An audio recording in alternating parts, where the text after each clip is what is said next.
केजरीवाल को गिरफ्तार किया, 17 महीने मनीष सिसोदिया को गिरफ्तार किया, मुझे 6 महीने जेल में रखा, सत्येंद्र जैन को जेल में रखा है।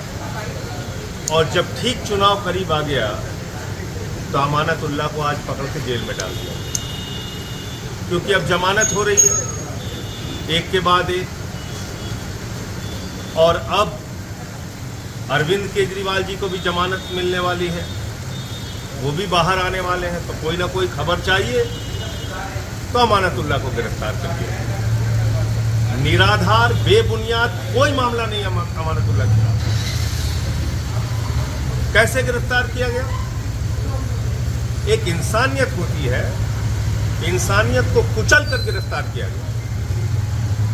अमानतुल्लाह की सासू माँ का कैंसर का ऑपरेशन हुआ है 3-4 दिन पहले। वो गंभीर हालत में अस्पताल से यहाँ लाई गई और घर पे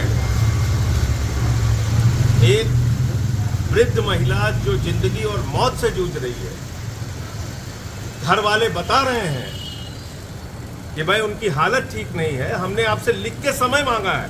ऐसा भी नहीं कि ईडी को नहीं पता था। अमानतुल्लाह की मदर इन लॉ के बारे में ईडी को नहीं पता था, ये भी नहीं है।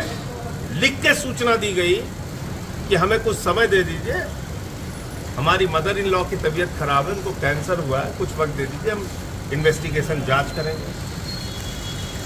और आपको अब मैं जो बताने जा रहा हूं वो कानून के किस दायरे में जांच है या कॉमेडी है, ये मीडिया के लोग और इस देश के लोग खुद तय करें।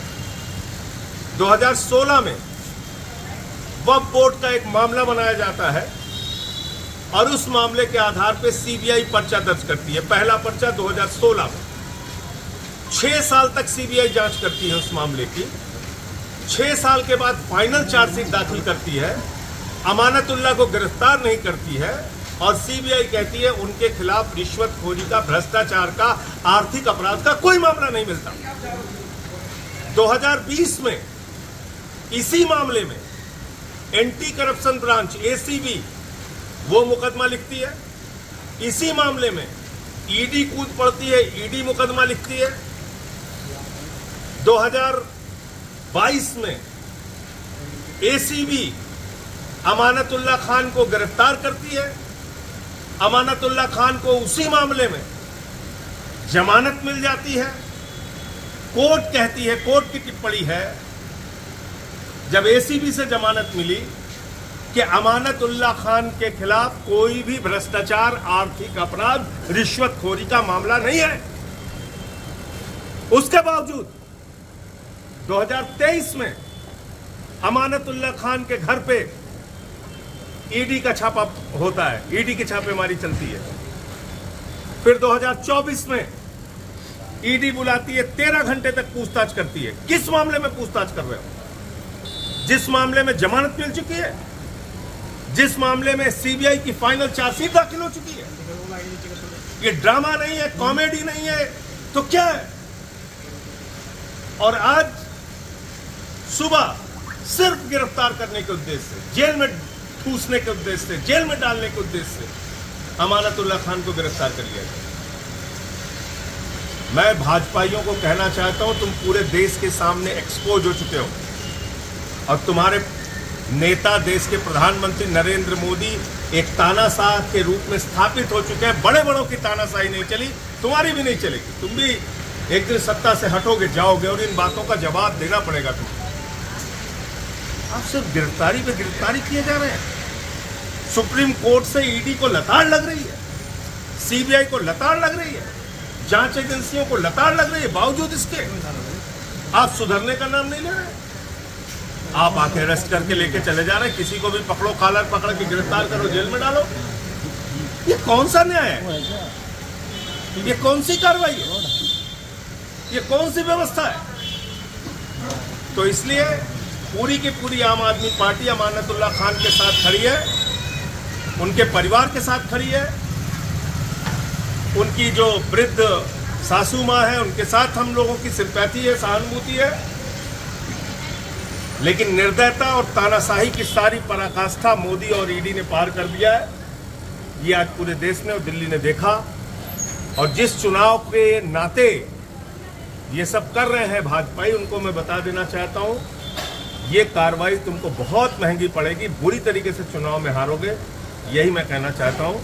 न्याय मिलेगा अमानतुल्लाह को भी, उनके खिलाफ कोई सबूत नहीं है, कोई मामला नहीं। विजय नायर को आज जमानत मिली है, इस पर क्या कहेंगे? इसमें अभी सबको जमानत मिलेगी। विजय नायर को जमानत मिली है, अरविंद केजरीवाल को भी जमानत मिलेगी बहुत जल्दी।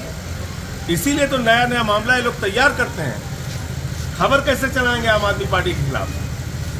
सबको जमानत मिलती जा रही है, कोई सबूत है नहीं, तो बस एक मजाक बना लिया अपनी जांच एजेंसी के नाम पे। आते हैं, किसी का भी कॉलर पकड़ते हैं, चलो जेल चलो, चलो जेल चलो। सर राजस्थान और गिरफ्तारी का जो आधार दिया उसको पढ़ के आपको शर्म आएगी। सर राजस्थान कह रहे हैं हमारे ऊपर चिल्लाया गया, उल्टा उनके परिवार पे चिल्लाया गया। यहाँ का एसएचओ कह रहा था कि आरी से तुम्हारा घर काट देंगे, कह रहा है घर काट देंगे तुम्हारा, दरवाजा खोलो। तुम डकैती करने आए हो यहाँ पे? डकैत हो तुम लोग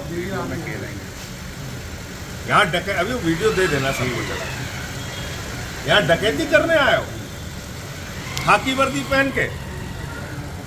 तो इसलिए उसकी जो कार्रवाई करनी है वो तो सब हम लोग कोर्ट में रखेंगे और इस सारे मामले को आम आदमी पार्टी अपने स्तर पे उठाएगी। बुलडोजर जस्टिस को लेकर एक सुप्रीम कोर्ट की टिप्पणी आई है कि आरोपी होने भर से आप किसी में घर नहीं गिरा। नहीं, बुलडोजर जस्टिस कोई जस्टिस सही नहीं है। और मैं तो बार बार कहता हूँ बुलडोजर बहुत बेवफा है। छतरपुर में भी चलता है, अयोध्या में भी चलता है, काशी में भी चलता है। तो सावधान हो जाओ इस देश के लोगों। एक दूसरे पे बुलडोजर चलने पे जो लोग खुशी मनाते हैं, मैं उनको कहना चाहता हूँ ये बुलडोजर बहुत बेवफा है, कब तुम्हारी घर की तरफ मुड़ जाएगा पता नहीं। इसलिए सब लोग मिलकर इसका विरोध कीजिए। इस देश में हिंदू मुसलमान सब